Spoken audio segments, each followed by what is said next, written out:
But the DA is here to shape South Africa so that there can be companies, so that the government can be able to function, so that we can have a powerful country in Africa. Bua.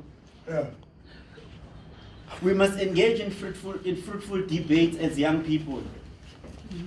We must be able to engage in debates whereby we can talk, whereby we can make each other grow, because we are here to grow each other. So if we are here to destroy each other, we are going to destroy the party. Yeah. But if we are engaging in debates that are fruitful, we are here to grow the party. That is how the party grows.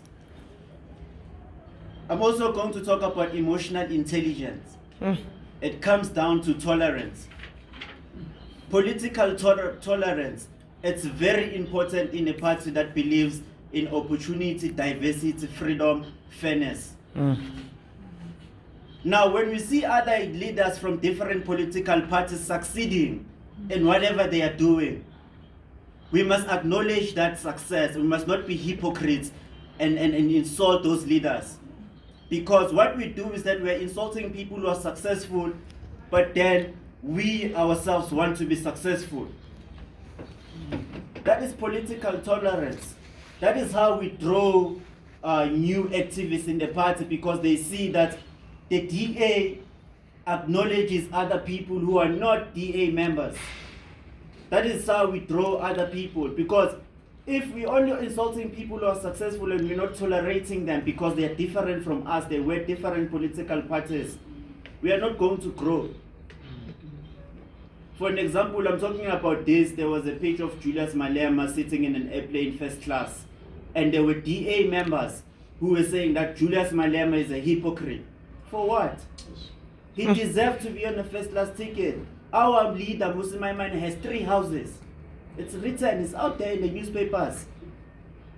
But then we are insulting another leader for having a business class ticket.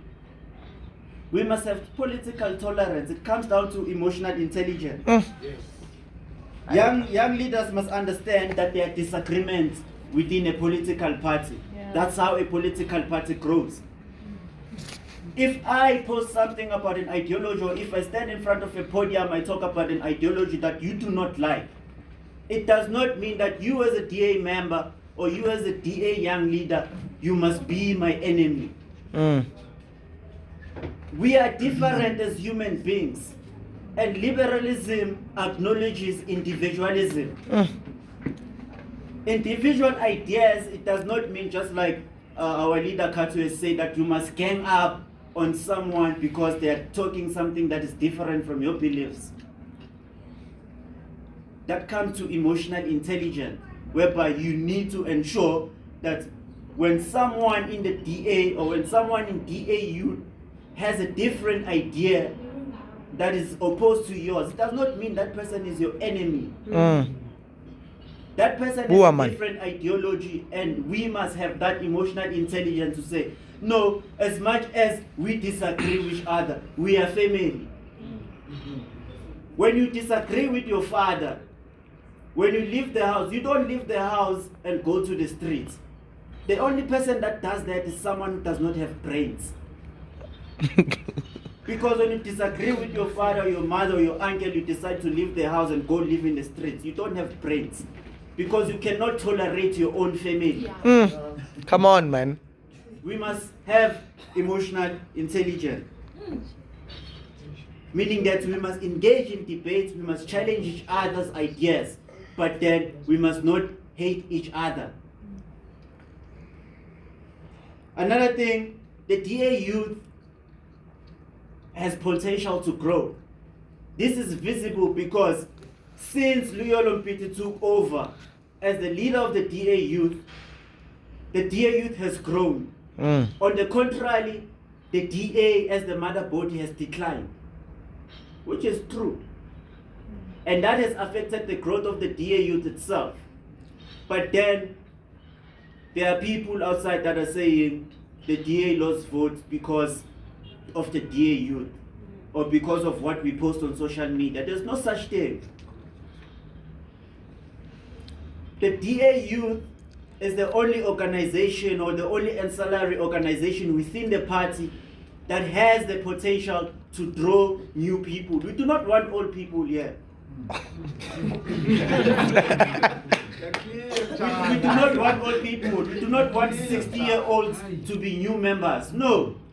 Those people can die anytime soon. And I'm not saying young people do not die. No. But we do not want people to retire and have people who are in higher positions who are 60 years old. That is wrong. The DA is the future of this country because the DA stands by what South Africa is. Manja! That is why we have what we call diversity.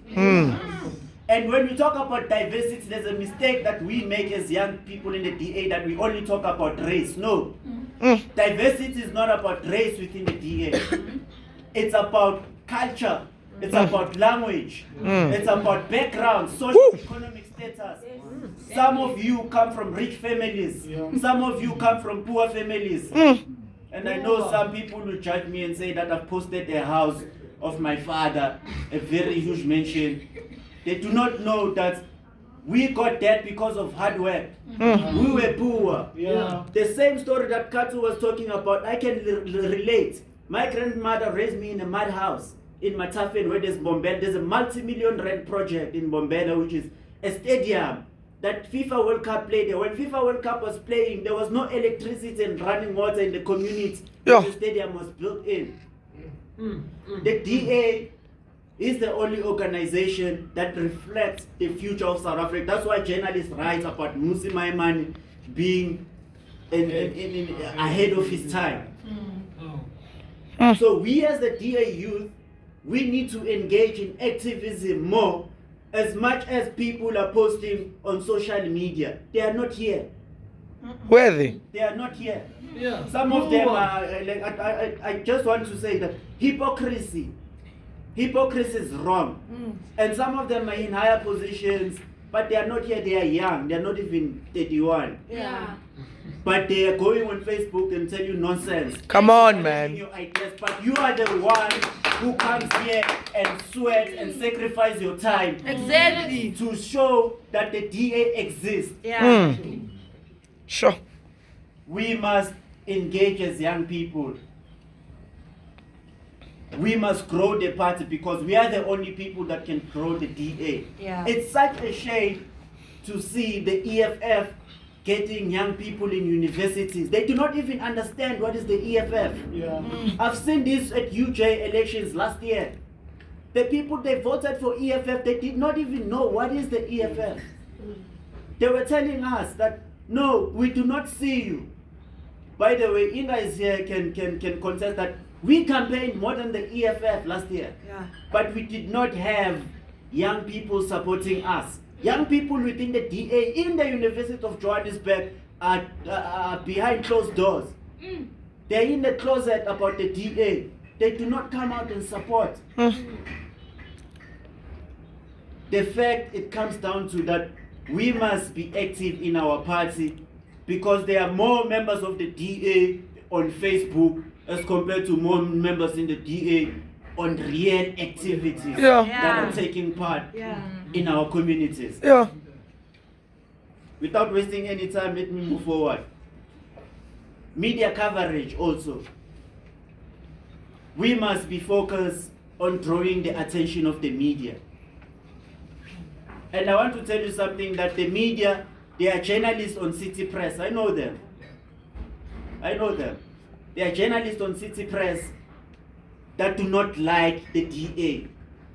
They do not want to see us on newspapers. It's true. You will think I'm lying. I will give you an example. I got pepper sprayed at UJ by security guards. Insulted for fighting for student issues. To go and ask about NSFAS financial issues that are facing the University of Johannesburg. And I got pepper sprayed. With younger, there were journalists that we approached to show them that the university is militarized. We opened a case. And then City Press journalists told us, no, we cannot print the story up until you have a case now. We had a case number a day after. We sent it to them, they didn't print. And an EFF member faked about being assaulted by bouncers at UJ. It was all over the media. They did not have even a media, they did not even have the case number. And